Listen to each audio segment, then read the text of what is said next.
अलमट्टी धरणामध्ये 524 मीटरला पाणी अडवता यावं म्हणून आवश्यक असणारा जो काही भांडवली खर्च आहे, त्यासाठी आवश्यक असणारा भूमी संपादनासाठी येणारा खर्च असेल, यासाठी जी तरतूद करायची आहे त्याला कर्नाटक राज्य सरकारनं मान्यता दिलेली आहे. म्हणजे आता हळूहळू निधीची सुद्धा उपलब्धता होईल.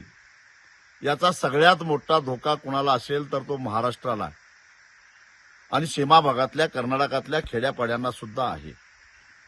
इथं मुद्दा फक्त महापुरामुळे शेतकऱ्यांचं नुकसान होण्याचा नाही आहे, कारण अलमट्टीच्या पाण्याची उंची जर का 524 मीटर ठेवली तर कृष्णा आणि तिच्या उपनद्यांवर जुलै आणि ऑगस्टमध्ये डोंगरातून येणारं जे वेगात पाणी येतं त्या पाण्याच्या वाहतुकीमध्ये अडथळा निर्माण होतो. पाणी मंद गतीनं पुढे सरकतं.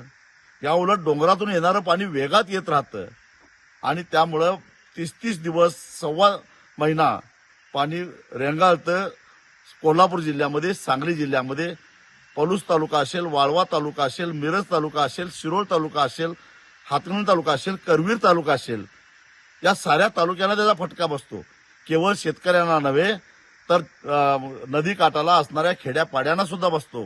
विशेषतः गोरगरिबांना बसतो, कारण सामान्यपणे गोरगरीब नदी काठालाच घरं बांधून राहत असतात आणि या सगळ्यांच्या घरादारावर नांगर फिरवणारा हा निर्णय असताना महाराष्ट्र सरकारनं गप्प बसू नये. IIT रुडकीनं सुद्धा अलमट्टीमुळे पाण्याच्या वेगामध्ये अडथळा निर्माण होऊन महापूर वारंवार येतो असा प्राथमिक निष्कर्ष काढलेला आहे. तो निष्कर्ष जरा डोळ्याखालून घाला.